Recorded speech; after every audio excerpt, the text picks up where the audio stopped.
Welcome back to iBox Recap, friends. Get ready to recapping this movie. Spoiler ahead, watch out, subscribe and like. Hella wakes up lying on a table in front of a speaker, from which an unknown voice persistently asks her name. The girl tries to come to her senses and understand what's happening, but the voice doesn't answer her questions, repeating the same thing and insisting that Hella must undergo a short survey. Realizing she can't leave the room, she agrees to the testing, but immediately realizes she knows none of the answers. She can't remember her own name, the state she was born in, or even what her mother looks like. Confused, Hella sits down on the floor, and at that moment, the door to the room opens. In the doorway, she sees the silhouette of a man.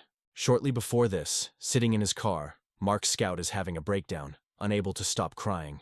Finally, he composes himself, wipes his face and steps outside, then heads to work at the large Lumont Company building as if nothing happened. In the locker room, Scout changes his shoes, watch, and pass, swapping his name tag for a blue square with the company's logo. At the entrance, a guard searches him with a device resembling a metal detector, after which the clerk enters an elevator where he experiences slight dizziness that completely alters his state of mind. Easily navigating the maze of long, pristine corridors, Mark reaches his office designed for 4 clerks, labeled as the Macro Data Refinement Department. Each employee sitting at their personal computer selects random numbers from a multitude displayed on the screen. After a few minutes of work, Scout realizes that only 2 of his colleagues are present today. Pity, his partner and best friend, unexpectedly didn't come to work without notifying anyone. Milchick, the deputy director with a smile, enters the office and invites Mark to come with him. The men arrive at the office of Harmony Kobal, the department head, who talks to the employee, as if all her words are memorized in advance. She places a speaker in front of her, through which the board of directors participates in the meeting.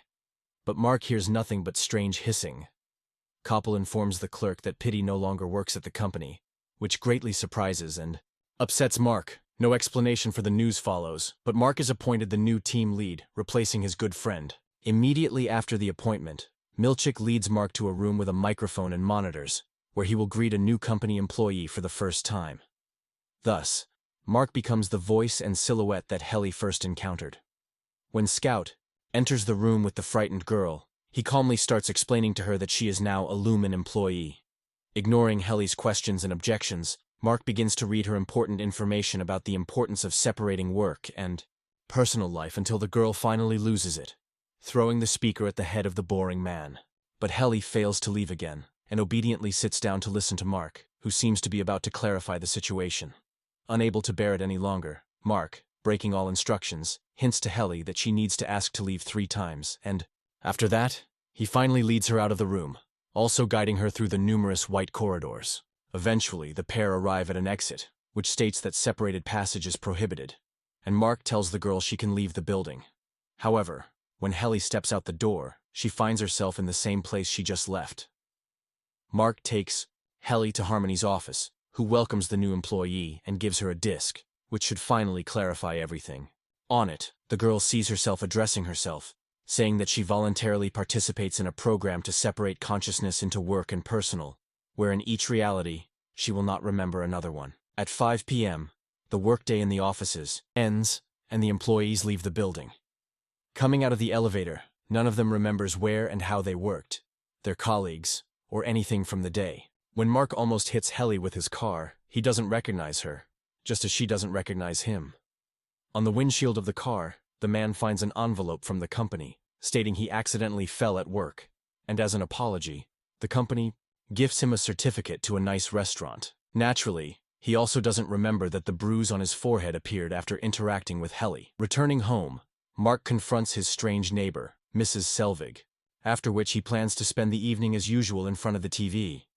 But his pregnant sister Devon arrives and drags him to a dinner party with friends to shake up her relative who, in this reality, cannot get over his wife's death, which led him to agree to the severance procedure to sometimes forget his pain. The company gathers at the table of the strange hosts who announce a dinner without food, serving only a glass of water. Rickon, Devon's husband, raises the topic of Mark being separated, which causes debates at the table. Devon convinces her brother to stay overnight, and the young people talk late into the night, reminiscing about their childhood and parents.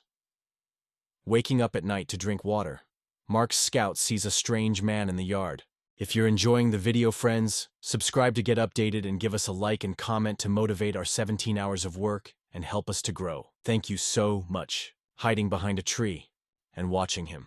The next day, Mark decides to use a certificate and goes to the restaurant, where the same man joins him at the table and demands he hang up the phone during a conversation with his neighbor. The man turns out to be Mark's best friend, his partner Pity, whom he doesn't remember in this reality. He hands his colleague an envelope with an address where he can be found, and short explanations that he managed to remember everything despite the severance operation. Mrs. Selvig waits for her neighbor and apologizes to him for the constant conflicts over the trash bins. The woman caringly asks the man to sleep more and take care of himself. Looking at her, Mark doesn't recognize his boss, Harmony Cobble, and it's hard to tell if the boss knows they are also neighbors, or if she also lives in two personalities. Helly continues her training at Lumen, but the girl still can't grasp what happened. Despite Milchick explaining the severance operation to her in detail several times, a new workday begins. Mark tidies up the office, drinks coffee, and while wiping his desk, he focuses on a group photo featuring himself and his colleagues, including Pity. He gathers identical pictures from all 4 desks and hides them in a closet to avoid being upset over his missing friend. When all the employees gather in the office, Mark explains to Helly what their job entails. She doesn't quite understand the purpose of searching for numbers, but she sits down and stares at the monitor along with the others. During the workday, the girl learns that her other version, the one living outside Lumen, is called an extra, but there's no way to communicate with her as the guard at the entrance checks for any text codes. Milchick gathers the team for a regular game, where each participant talks about everything they remember and know, as well as their feelings and emotions. At the meeting, Mark shares his concerns about Pity, saying he doesn't know if his friend is even alive. Milchick abruptly stops such conversations, reminding everyone that there are no deceased at Lumen as the company takes care of its employees. The team's fun ends with a new group photo, but Helly suddenly announces that she doesn't want to work there and plans to leave. Eventually, the girl realizes that this version of her can't leave the Lumen building at all. Moreover, the rebel ends up in the hands of Mr. Reiner, the head of security, but Mark manages to save his friend, preventing the boss from taking her to the break room.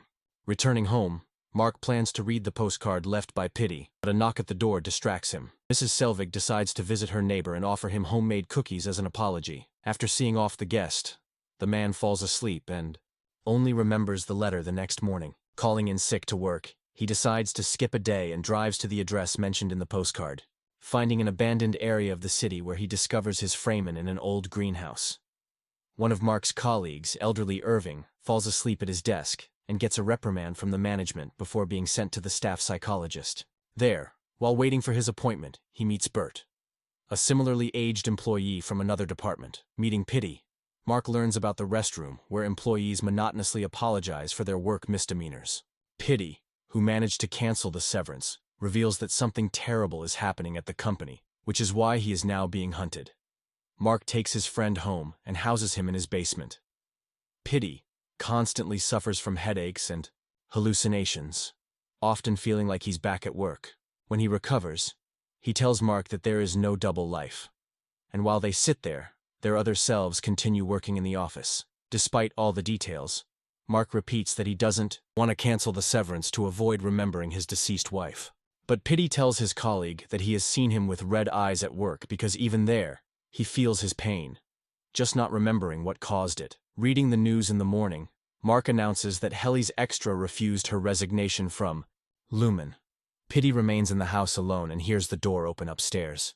Watching from hiding, he recognizes his former boss and the uninvited guest. Helly constantly tries to pass a note to her extra, but Mark carefully watches the girl.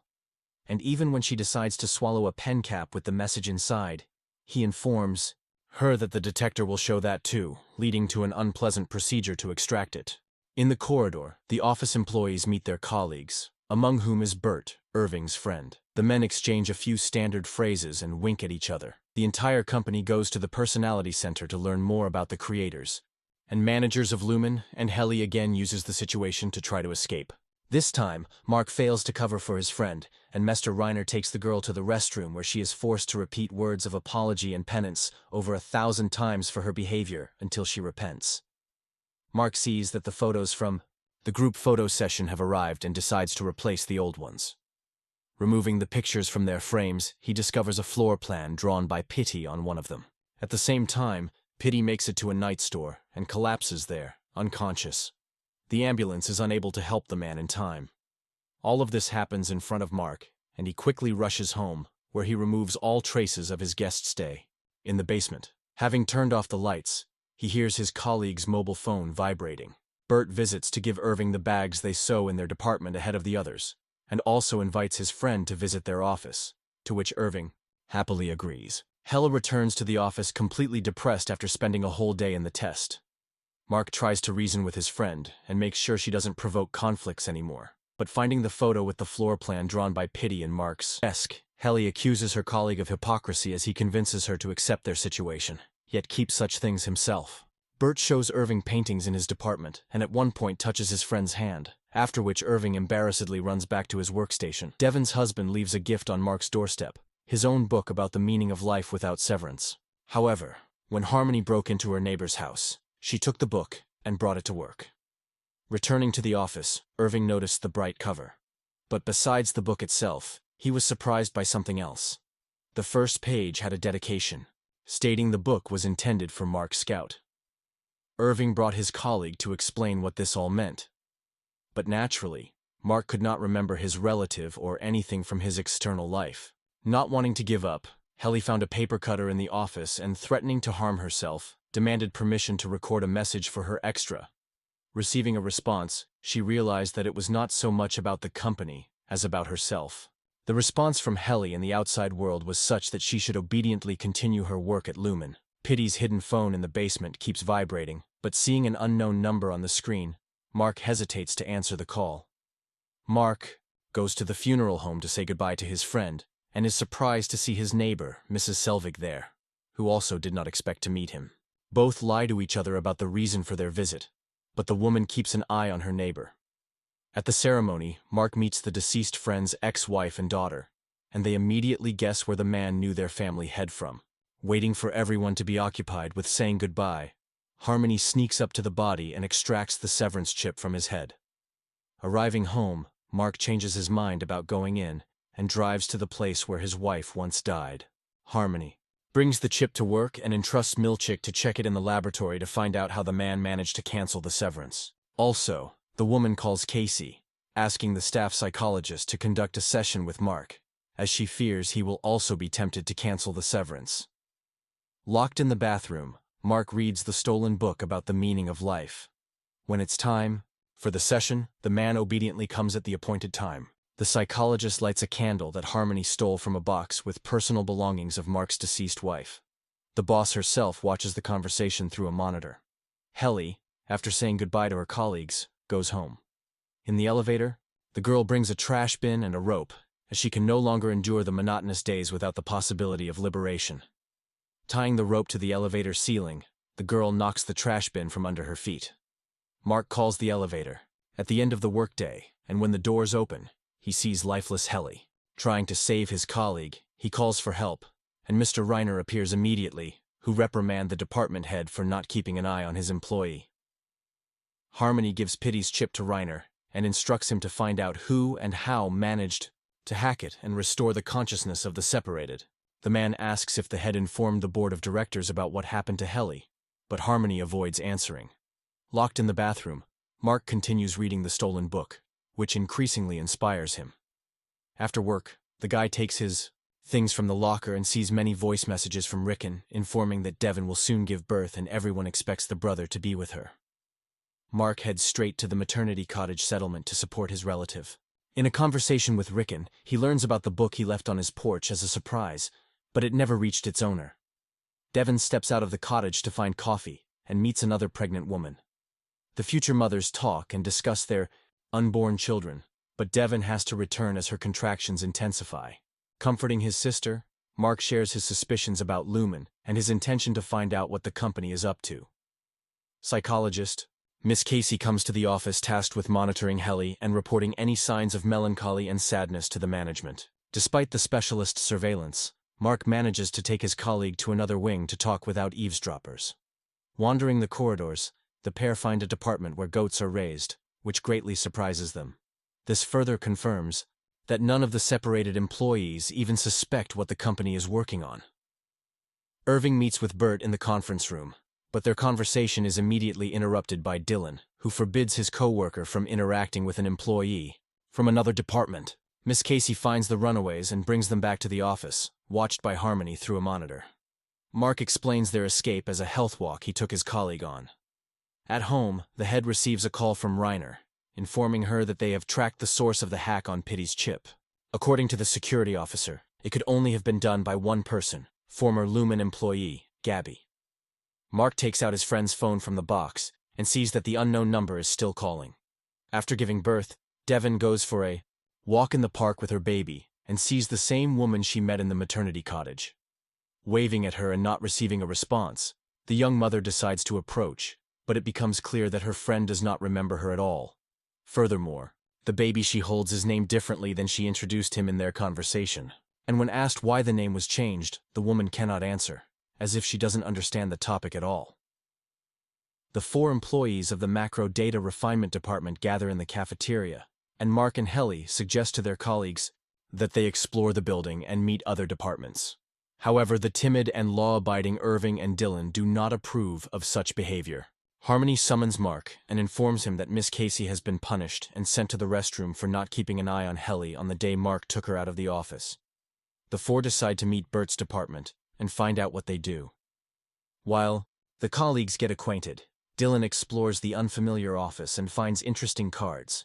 He manages to slip one into his pocket before an unhappy Milchick arrives to return the curious clerks to their workplace.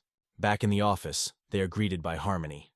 After solemnly singing the Lumen anthem, the head sends Mark to the restroom, where he meets an exhausted Casey. Devon looks for a lactation consultant, and her advertisement is answered by an experienced nurse.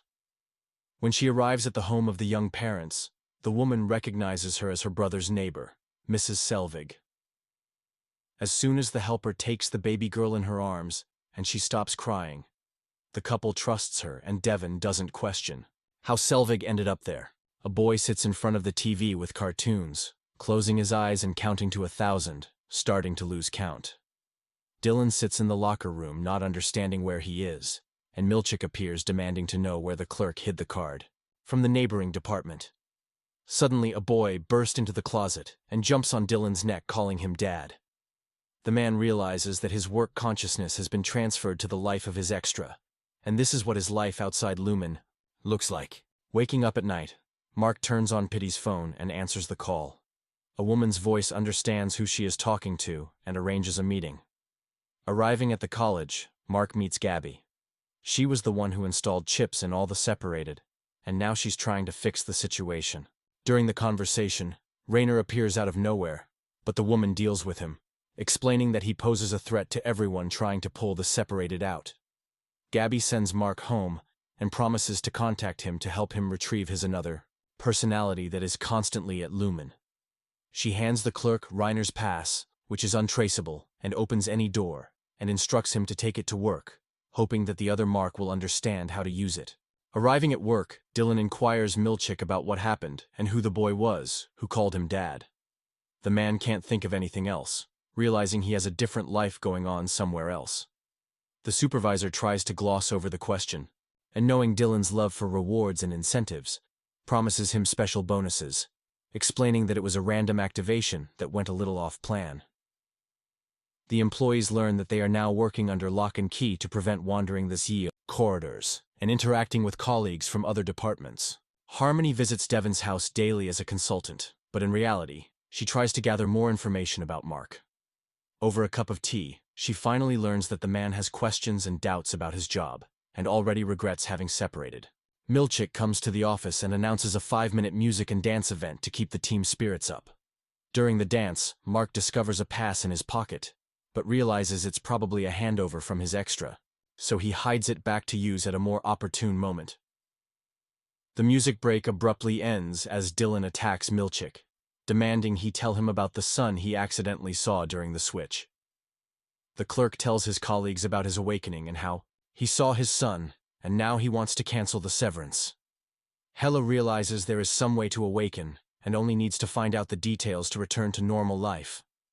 Of the 4, Only Irving disagrees with breaking the community's rules, also trying to dissuade his friends.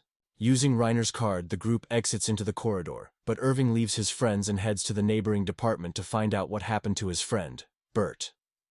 Mark and Helly decide not to waste time and find the control point, which can manage all Lumen employees. Taking the manual with them, the pair returns to the office to avoid being caught by Harmony. Irving arrives at the other department and finds himself at a party celebrating Bert's retirement. Horrified, he realizes he will never see his friend again, and tries to explain that the only way to leave Lumen is for one reason. But everyone pretends not to hear his arguments. Dylan studies the instructions, and the employees find out that not everyone can switch. Someone has to manage the process from inside. The guy volunteers to do this, so that everyone else can escape to the outside world and find those who can help them cancel the severance. Returning to his department, Irving tells his friends that he will look for a way out with them, wishing to erase Lumen from existence. Irving's extra sits on a bench in the park with his pet. Returning home, the man approaches the easel and paints a picture using only black colors. Dozens of absolutely identical black paintings already stand against the walls. Harmony calls Mark and schedules his last session with Mrs. Casey, supposedly to close the quarter. In the office, the man learns that the psychologist is working her last day and is being replaced by another specialist. The employees await Dylan's waffle party, planning to use this time for the switch. Trying to act as calm as possible, they rehearse their escape plan. The board of directors learns about the incident with Helly in the elevator and suspends Harmony for managing the company. Using the stolen pass, Mark sends his friends outside one by one, leaving himself for last. Dylan heads to the waffle party, then sneaks away to the control center to start the operation. Each employee, once in the outside world, must carefully study their extra's life and figure out who in their circle they can ask for help. Harmony, devastated by her dismissal after so many years of loyal service, is at home when the doorbell rings. Resuming her disguise as Mrs. Selvig, she opens the door to find Mark, who inquires if she'll attend the event Devin and Rickon are organizing for their book release. Initially citing poor health, Mrs. Selvig eventually agrees to attend, saying she'll arrive a bit later. When she arrives at the party, she tries to stick close to Mark to learn why he wants to leave Lumen.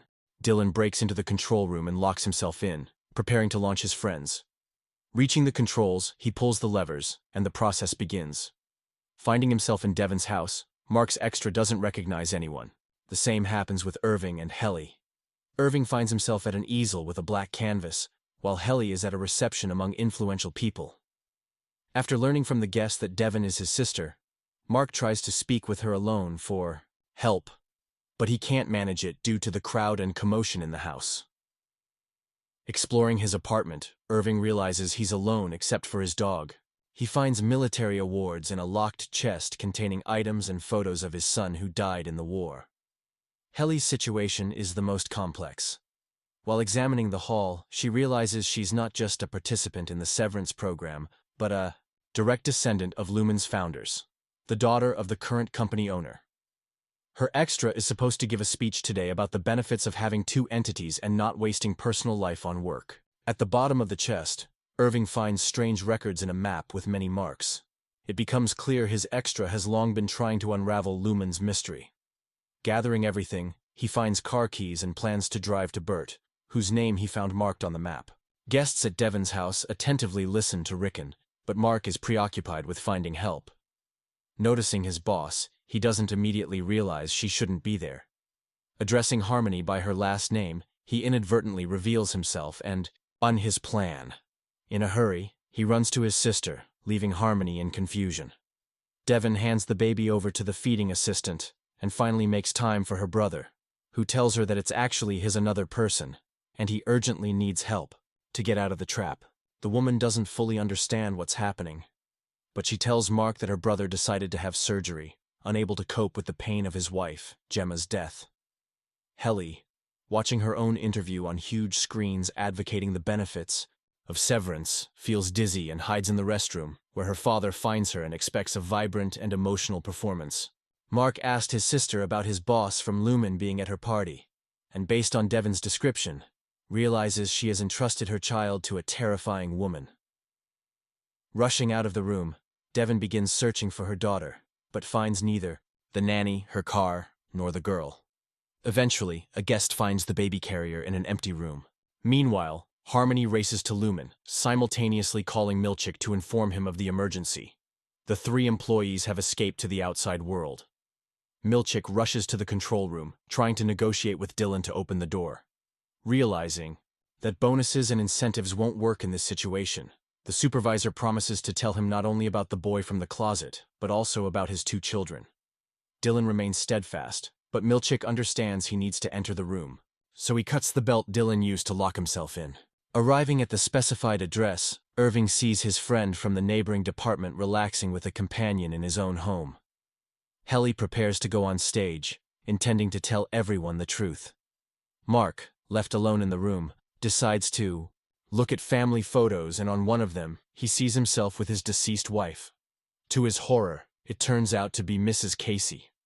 Harmony manages to arrive at the gala event and tells Helly she knows everything. Unfazed, Helly whispers her plans to her boss and takes the stage, despite threats that she will make her friends suffer. Irving decides to step out of the car and knocks on Bert's door to tell him the truth about working at Lumen.